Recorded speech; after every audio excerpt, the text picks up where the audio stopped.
Hello and welcome to NDA and Hivestack present out-of-home strategies in an omnichannel environment. My name is Justin Pearse and I'm the editor. Today I'm joined by two real experts in the space. Will Brownsdon, who's MD EMEA at Hivestack, and Joel Livesey, who is Lead Senior Director Inventory Partnerships at the Trade Desk. So hi both, thanks for joining us. Morning.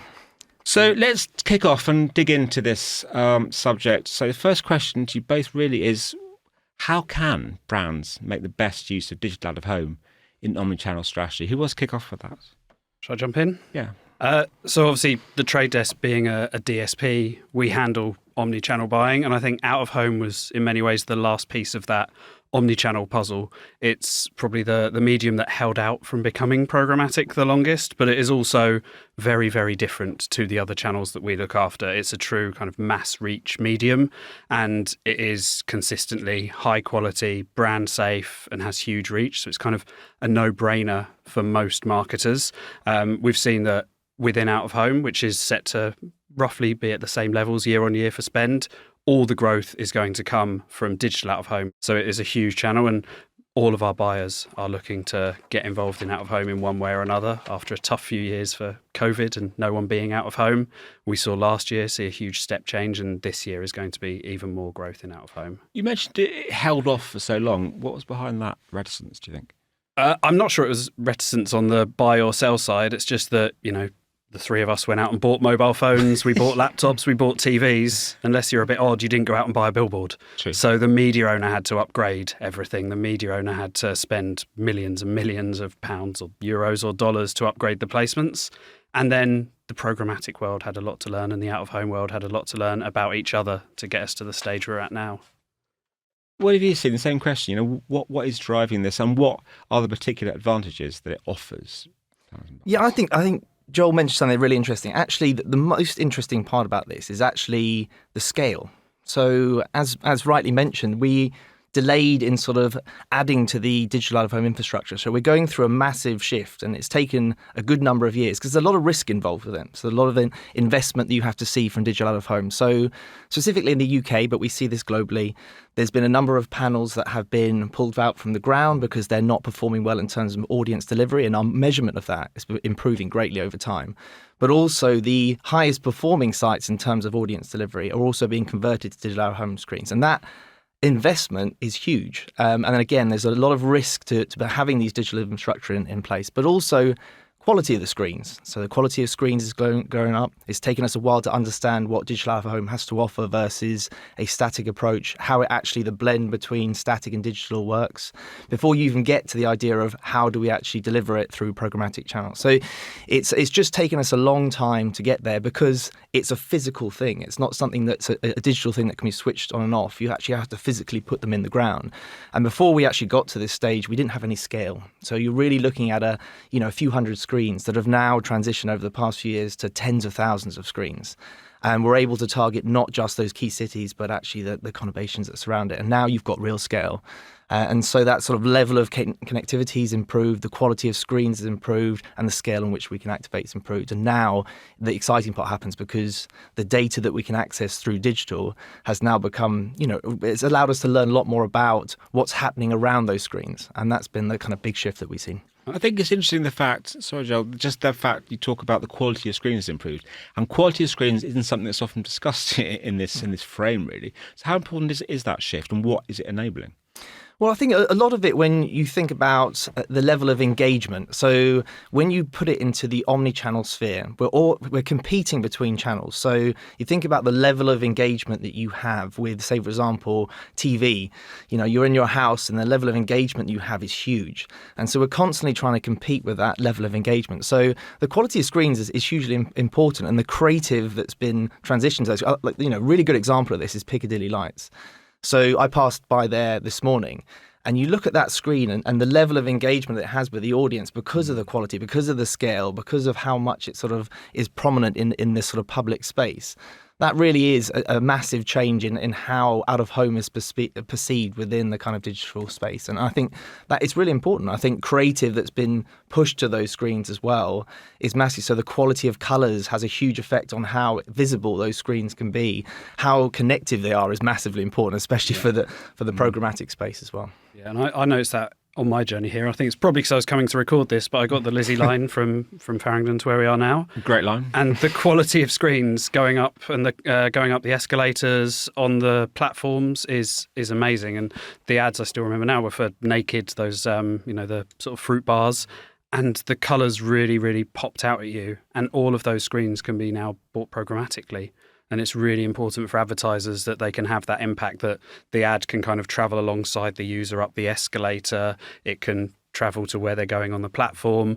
But then also they don't just want to be there. They can then show those ads on the Piccadilly lights. They can, show the ad throughout the user's physical journey, through a city, through a town, through the countryside, wherever it might be. And that's crucial for buyers. They want the scale. They don't just want those few hundred placements that Will mentioned were available early on. They want to be able to show the user who they know is starting their journey in Sevenoaks, an ad there. They can then know from serving mobile ads or audio ads, whether they're engaged or not, and then show an ad at their destination as well. And you can track along that whole journey. You can measure the success. The user might be shown an out-of-home ad, but might make a transaction on their phone, on their laptop later on. And the ability to track and measure and show relevant ads to users is absolutely huge for the buyers. No, I agree. I think those screens in the Piccadilly, they're an amazing demonstration of what out-of-home is now, and so different from even a few years ago. So you're talking now about the omnichannel journey, the customer journey, and different ways that out-of-home can be wound into campaigns. So what for you is the most exciting thing about the data that's now available via programmatic out-of-home to sort of help supercharge an omnichannel strategy? So I think there's two sides to it for out-of-home particularly, maybe more than any other channel. In most channels, first and third-party data about user behaviours, user interests are really important, and all of that can be leveraged really well for out-of-home. But for me, the most exciting thing is using triggers and using that to scale up or scale down spend, to tailor the ads to what's happening in that moment. We ran a campaign for Free Now, which ran on the Underground. Free Now is a taxi service. When there were delays on the Underground, the ads started spending. They started showing ads to users saying, hey, your tube's delayed, get a taxi. You could argue they maybe don't need to do much targeting there quite often, but it's a really good use of that ability to use contextual triggers and not just the user data to serve the relevant ads. And you can take that to a whole another level. We've done it, I think, with Will years ago in a previous life. We did a campaign for a hay fever medication where the ads were triggered by pollen count. And again, you can do that sort of thing to change the ads. We've done it for shampoo where the colours and the text has changed based on the weather outside. And even our test campaign 4 years ago during the Women's World Cup, we changed the creatives based on what was happening in the World Cup at that point. And so there's a huge amount that you can do to really jump out at the users and make sure that the ads fit the physical context and what's happening in the world around them. It's really exciting. John mentions mobile. Well, obviously, mobile is something we're used to talking about in the context of out of home and to make it interactive. But what other analogies can you draw from things like the growth in audio and growth of CTV? How similar are these environments, and also how powerful are the interactions between the two? Yeah, I think this is where it gets really exciting for me because, a lot of the kind of previous to this role that I'm in now from a technology side was in out-of-home specialism. And actually, a lot of it when I was working in full comms planning was a lot of the great insights come from the digital space. And we try and apply those to other channels as well. So what you're seeing now is an incredible shift in the amount of data that we have access to. And if you think about each individual screen on the street as being almost like a data marker for various different things, we understand around those screens so much more than we've ever done before. Think about what the temperature is around that screen, what the pollen count might be, air pollution, the traffic speed around that individual site. And we can use these to actually adopt new strategies and build it into what I like to think is being a longer term strategy for out of home within an omni-channel space. Because what we tend to do in out of home is book 2 weeks. We book 2 weeks, we book 4 weeks, and I don't know where that's come from. It might work well. I don't know. We hope it works well over the past few years, but we want these sort of screen solutions, which is now we're getting to this point where it's a screen agnostic solution across all channels. is a long-term strategy where out-of-home's included. So we're triggering when certain events happen. We have an always-on strategy that is shifting based on the environment and the context in which that screen is in. And you mentioned about other channels like audio. There's a really, really good example of this. So, we had a large shoe manufacturer. I always have to say this, don't we have to debrand everything. But a large shoe manufacturer looking to see whether we could target regular runners or joggers in London. Now, as an out-of-home brief, that's very tough to execute against. But if you access the digital, for example, audio data, we can start to look at where are people accessing running playlists, for example, or jogging playlists. And we can use that as a location benchmark to also deliver out-of-home. And then you think about how it complements out-of-home. Because obviously the audio element, you can imagine someone jogging, they've got the headphones on, there's an audio element to it. And obviously you can add now a visual element to this that complements what's happening from the audio space. That's something that we have never done before and can't do in a very sophisticated way until now. And so that's a massive shift. So linking audio with a visual complement is incredibly powerful, not something that we've ever looked at. Even in the mobile space as well, I'd suggest that we've sort of touched on it in out-of-home. We've experimented with it, but we've never really looked on a long-term basis the effect that mobile has on out-of-home and vice versa, and how that fits within a wider strategy. It tends to be experimental from, again, a short burst perspective. We want to look at long-term changes, and this shift is allowing us to do that. Joel, long-term changes, long-term strategy, and going to Will's point that out-of-home was seen as a very short-term medium. Yep. Do you see the same sort of thing with clients? They're looking at out-of-home in a different way nowadays? They're starting to change, that sort of mentality of the 2 to 4 week booking is largely gone in our experience. Okay. And we have a very specific experience as a programmatic platform, obviously, so I'm sure it does still exist in a major way. But a lot of buyers now are thinking about how they can plan over that long term, how they can have a longer term, perhaps, commitment to spend, but they don't have to spend consistently over that period. They can scale up and down based on, the external triggers that we mentioned earlier, and they can tweak their campaign as they go. Particularly in the days of paper and paste, you just whacked a poster up on the wall and it sat there for however long. Now you can find when your users are there. If the train is delayed, then your audience arrives 10 minutes later. So your ad can run 10 minutes later and you don't have as much wastage built into your campaign as a buyer. And then for the sellers, they can also think longer term as well by spreading those commitments over a longer period, selling the right impressions to those buyers, and then the wrong impressions for those buyers will be right for someone else. So we can start seeing newer advertisers, newer agencies even joining the market and starting to get involved. And perhaps we don't need the major commitments that we've historically had in out-of-home. You can still have some major commitments, but you can also fill those gaps and sort of complete that jigsaw puzzle with smaller advertisers. I don't mean tiny local ones, but newer incumbents to out-of-home. It doesn't all have to be, there's traditional soft food brands and CPG brands. It's still obviously important for them. But like I saw the ads for Naked earlier, I'm sure they weren't a big spender in out-of-home and wouldn't be without programmatic and the ability to buy in real time and find the exact point to run their ads.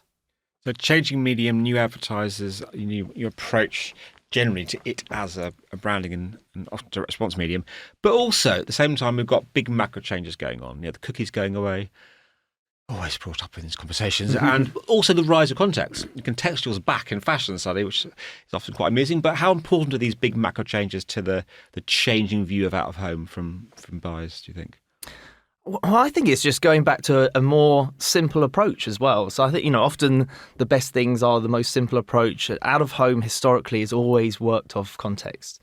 What programmatic has actually allowed us to do is expand our kind of horizons when it comes to context. You look at the number of screens now that we have access to in, gyms, shopping malls, underground stations, even toilets now. You can even access sort of hairdryer screens, around the world. So lifts as well. So there's a huge amount sort of increase in, I guess, those moments, and the context in which those screens are hugely important. And as I said, as our understanding of what happens within those locations increases, context becomes ever ever more kind of interesting. And I think that's where we probably see a lot of the online space. I know Joel will be better placed to answer this, but I think you'll see a lot of that kind of the online planning sort of mirroring or aligning with out of home a lot closer. And again, that's what we want. We want to bring all these channels closer together. And historically, that hasn't happened in agencies. Like, as I mentioned, my background's been in agencies. We tend to cross channel brief, but then we go back to our desks and it tended to be a very much kind of isolated out-of-home planning. And we want to align these channels ever closer and to get a better understanding of the optimal blend. And I think context is going to be really important in that. What's your view on that? I mean, I like the idea. Well, I don't like the idea, but, brief cross-channel, then back to siloed planning when it comes to out-of-home. How are you seeing this changing? So I think that evolution of identity, I wouldn't say third-party cookies going away isn't necessarily a problem. It just means that identity has to evolve. So it will be a merging of how out of home was siloed based on context, but identity will come to out of home as well. But context will go to where identity ruled for many years. So universal IDs are coming in. Trade Desk has rolled out EUID and UID2, and there's ID5, LiveRamp, and a plethora of other options out there. And that means that we will still have a huge number of identifiable users. And actually, that's really good for out of home, because those users, previously you had to connect a cookie to a device ID on a mobile, to a device ID on a TV, and it was good but probabilistic. Now we'll have a deterministic solution where a user will have the same ID on all their devices, which benefits out of home, because then you'll know when those users, what their interests are, when they're near the billboard that you're looking to run ads on and so on. And you can use that for serving relevant ads to the users. You can also, as a marketer, measure the success of your campaigns much better than you could before. But there will also be users who rightly opt out and choose not to be identified. And for that, we'll bring the best practice from context in out of home into other channels as well. And I think that means that buyers with a 100% programmatic background, like myself, will have to learn new skills and learn how to buy based on context, how to extrapolate and use econometric modeling to measure their success. And as Will said, kind of keep it simple to some degree, but also know that they can still measure, they can still serve relevant ads to users, and you kind of get the best of both worlds. So another big industry trend you can't move from the industry press or conference stages is attention, and the attention economy. So again, through the eyes of a buyer, how important do you think digital out of home, programmatic digital out of home, is in the attention economy? It's absolutely huge, like the placements are. I mean, it's the most impactful medium in a lot of ways. We've all seen those sort of TikTok videos or whatever else it might be of the huge placements in like Beijing, where it's like a 3D billboard where it looks like a trainer is coming at you or whatever it may be. And that is amazing. That's really exciting. The kind of anamorphic video creatives that I've spent quite a lot of time talking to Will about are really, really exciting for a lot of brands. And that's great. But it's not everything. There's a lot more that you can do at a smaller scale that doesn't necessitate millions of pounds in production and buying the placements. Doing dynamic creative, making those creatives more impactful for the user, more relevant to them, what's going on, where they are, and based on who they are as well, is probably more the future of most of out-of-home buying, or most programmatic out-of-home buying. It's getting attention in a more subtle way, and maybe they won't even know that you were getting their attention. You know, that huge 3D billboard, you kind of have to stand there and look at it because it is so impactful, but maybe a more subtle tailoring of the creatives to what's going on based on what's happening in the tube, what's happening in the weather outside, and all those other examples we've given. That's much, much better for the majority of brands, and to be honest, for the majority of users, because not everyone is walking past Piccadilly Circus, Times Square, or whatever it may be. It's walking through your local train station, driving along the North or South Circular, or going to a service station. You don't need a 3D creative there, but a creative that's relevant to where you are, what your day's like, and so on is really, really impactful for the average user and for most brands. Okay, so dynamic creative, DCO, let's talk a bit about that. What are you seeing in terms of going back to the buyer, what are the opportunities out there now for DCO and out of home? Yeah, I think for me, what's great to see is that out of home's investing in technology to answer some of these questions. You mentioned the attention economy. We talk about anamorphic creative. What is great, and also the mentioned sort of access for smaller brands. This is brands that typically have struggled to get into the out-of-home space due to the cost, but now can. But I think what's really interesting about DCO, and mixed with the kind of the new ways in which you can creatively deliver through programmatic channels, is you can now mix strategies up. So you can do your big brand strategy, which can be your anamorphic creative. It could be just your standard direct brand, but you can also mix it in with more performance driven, and also allowing yourself to creatively deliver how you would do in the online space to the offline space effectively. And DCO is a really important part of this. Now, DCO is something that we've actually invested a lot of time in the out-of-home world previous to programmatic being there. But actually now, again, this is where I think we've seen a massive sort of step change. And you think about some really interesting ways in which we can almost combine all these things together, like context and DCO, to be incredibly effective in how we engage with customers. So one really good example, I keep seeing it all the time, that, I take sports, I'm a sports lover.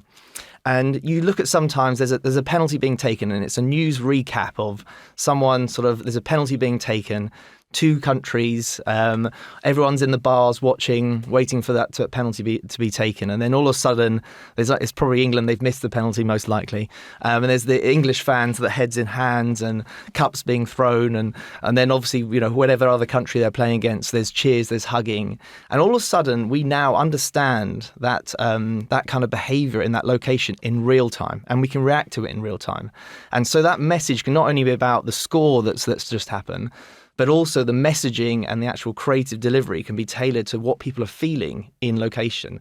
And that's incredibly powerful. So it's not just here's what's happening externally. We get to understand how people are feeling in context. And that's what the power that DCO has for out of home, in my opinion. It's sort of that added layer, that added sort of excitement that you can bring to the table. Yeah, real time is something you definitely would have thought about when considering out of home in the past. Yeah. So what are the challenges? Joel, what are the challenges to DCO real time, all these amazing things that change the medium? What do we have to get over? I think the challenge is connected to something you asked about earlier, which is what can we learn from CTV and audio? And one of the big challenges is that those channels, and any channel that existed before the internet, is often siloed within the buyers and the sellers' businesses. And they will maybe think that they don't have the creatives to do DCO, they don't have the right assets to do DCO, because the out-of-home team is maybe leading the way. But actually, by cooperating and communicating with the programmatic team, they can learn that DCO is actually often quite easy. You just need, 5 different colour schemes, 5 different messaging, 5 different images, and you've suddenly got, I can't even do that maths, but 100 or 125 different options of the ads you can run. And that is the big challenge, but it will be solved, and it is already being solved in many cases by a traditional out-of-home team working closely with their programmatic counterparts within the agency. But beyond that, there's not really huge challenges. Maybe some creative standardization, but I don't think that's a massive issue. Most people can tailor ads, or smarter people than me, can tailor ads to fit different formats and different sizes. And I think beyond that, it's just we have to go through that period of people working in silos to cooperating, and then we're largely going to be there, I think. DCO is quite easy is my favourite quote of the ESF, I think. Yeah, please don't quote me on that. To that point, though, I think there's some interesting nuances to the out-of-home space because it's public. And so you've got to think about standardization is really important, but it's also there's an element of risk involved when it's such a public display of creative around things that we worry about in the out-of-home space. Is there any kind of worry about the copy not presenting itself correctly, having to sign off on every iteration of that particular creative in its location? And actually, that control has to go to a certain element in which historically has gone to the media owners. They're very much in control of what is able to be displayed at any given point on their screens, and largely because there's risk to them as well. So this is where I think that this sort of element of standardization is going to really, really help us moving forwards. You mentioned the media owners. Let's talk a bit about them. So what do you think is the biggest opportunity, I guess, that programmatic out-of-home offers to the supply side? I think it's the finite inventory is a huge opportunity. We've always talked as a DSP particularly about the ability to serve the right ad to the right user in the right place at the right time. That's absolutely true for out of home. But whereas most of the rest of the connected world has almost infinite impressions available, you can still find that user somewhere else. You can't really do that in out of home as easily. There are a limited number of billboards available, and that means for the media owner, they can use the auction in exactly the right way possible, which is to serve those correct ads to the right advertiser. And I think I mentioned earlier, to then serve the ads that weren't right for those advertisers to other advertisers, and ultimately the user wins because the user is always seeing relevant ads. They're always seeing ads that suit their interests or where they're from or what's going on around them. And so the media owner can therefore limit the wastage that they have to kind of build into what they're selling. And it can, out of home can kind of coexist with other channels in a way that it probably never could before, because you've had a lot of newer advertisers really embrace channels like podcasting or other audio channels or CTV, but they haven't been able to embrace out of home yet, and now they can as well. So it's a win-win for buyers and for sellers as well. No, I used to play a game in my head. I grew up in London, going up the tubes, looking at the posters going relevant, not relevant, not relevant, and that game is kind of dead now, really, because something, I find something relevant on the way to work, I'll always find something relevant. So it's just a much more powerful medium than it ever was. And back to media owners. Well, what would you like to see from the media owners? How, what do you think is the biggest opportunity for them? For me, it's I guess first embracing the space. So I think many media owners on a global level now have recognised that this is an opportunity. I actually think that, the expertise is the hardest part that we face. And I think we probably faced this when CTV was emerging. Same sort of thing was happening because you had a typical TV buyer and then you had an online buyer. And then what we're doing now is exactly going through this process with out of home. You're mixing together two levels of expertise. And out of home just happens to be incredibly nuanced.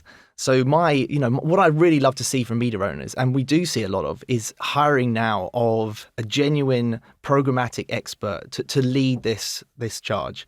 And I think unless you have that champion, that expert that sits in-house that can really focus on this as your kind of developing area, because on top of all the kind of the great things that programmatic digital out of home can bring is also, opening up to new buyers. So our biggest thing is we want to grow out of home. Everyone's committed to growing out of home, certainly from my side. And I would love to see new digital first or digital native buyers really thinking about out of home, but also on a global level. So having planned internationally before out of home, one of the really exciting parts is now you can log into a DSP like the Trade Desk and you can see a global world of outdoor screens at your fingertips. And that's a really powerful proposition. And being able to buy those without having individual sort of media owner calls, and that sort of linking together of a buyer and a seller on a global level is really breaking down a huge amount of barriers. That's a massive opportunity. If you think about, the regions like APAC buying into EMEA or EMEA out to the Americas, it's now broken down all those barriers that we had before. So there's a huge amount of opportunity there. We just need the expertise in place. So you've got to commit to the space, and that's what I'd love to see. So look, let's kind of draw to a close slowly, but let's talk about this year. I guess we can talk about 2024, but everything we've talked about today is just proof that this is one of the most exciting mediums around, and the opportunities is endless for buyers. But what's coming up? What are you most excited about in the year ahead, in the last 6 months of the year ahead? Joel, what's really exciting you? And I guess how important overall is programmatic digital out of home to Trade Desk? I think it's hugely important for us. We've had so much demand from our clients over the last 4 years since we launched it. Obviously, there was a bit of that break over COVID, and last year was almost the reset year. So that was when a lot of our buyers were just testing the water again. And what really excites me about what we've already seen this year and will continue to see for the latter half is they've stopped going, I want to buy on this media owner, and started doing what Will said, which is not looking owner by owner and placement by placement. They're plugging in, where is my audience? Where do I want to buy placements? And then going out and buying all the placements, regardless of which media owner it's on, because it might be that, JCDecaux has strengths in one place, DAX has strengths in another, or Global has strengths in another, Clear Channel has strengths in another. But now they also have access to a plethora of other media owners out there, the likes of Alight and Zoom and ECN, where they can get all the right placements they want across the board and don't have to worry about who it's coming from. It's just buy what's right for them, and that gives the buyer a huge number of options. And we've really started to see that start this year. And I think it's only going to get better and better for the next few years. And that does benefit the media owners because they don't necessarily have to tie themselves into a commitment to a buyer. They can make sure that they're maximising their yield as well by getting as many buyers in as possible. Well, any last thoughts from you? What are you most excited about in the year ahead and potentially in 2024 in the context of programmatic digital out-of-home? Well, I guess growth is certainly exciting for us as a business, no doubt. It's great to see that we're seeing this upward trend, very much like we saw from the growth of online. I mean, if we think about how much programmatic digital out-of-home represents within the digital out-of-home world, it's a very small piece of the pie, let's say 5 to 6% at the moment. So the room for growth is really exciting for me.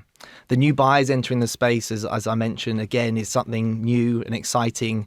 We're building these kind of new planning expertise, which is that kind of merging together of those two specialisms, which I think excites me as well. And also, what I would really love to see is that kind of, as I mentioned sort of earlier, actually, is really that closer alignment with out of home now to the omnichannel delivery, and seeing it as being sort of an always on element to it. And it really should be. And I'd love to see it being tested I guess, to a greater degree across the omnichannel spectrum. Because at the moment, we're still sort of, we're just adding it to the kind of mix at the moment. I'd love to see some real sort of results appearing where we can look at the blend between various different channels and actually see some genuine results over time, rather than it being more of a kind of a test campaign. I think we're past testing now. It's about sort of really implementing it in our long-term strategy. Yeah, I think test and learn is absolutely key for the next year. Maybe I can change my answer or add to it. But yeah, test and learn is crucial. We've got so much data available for devices, for where audiences are, from other channels, from out of home itself.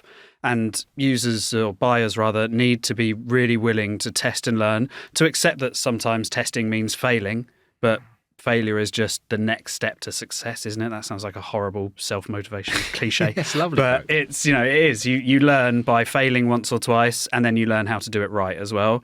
And you don't have to do a huge budget to do that now in out of home. You used to have to commit hundreds of thousands of pounds. Now you can have a small portion of your budget to test and do an omni-channel control test, run out of home on its own, run out of home with audio, run audio on its own, see what works best, use both absolute measurement and econometric modelling, and then you can see and evolve and iterate constantly on what works best for you and treat out of home exactly as they treat the other channels within programmatic. Treat out of home exactly as you treat other channels within programmatic. I think it's a great line on which to end. So I want to say thank you so much for joining. That was a fascinating insight into the future of digital out of home. So thank you, Will from Hivestack and Joel from the Trade Desk. I've been Justin Pearse, editor of NDA.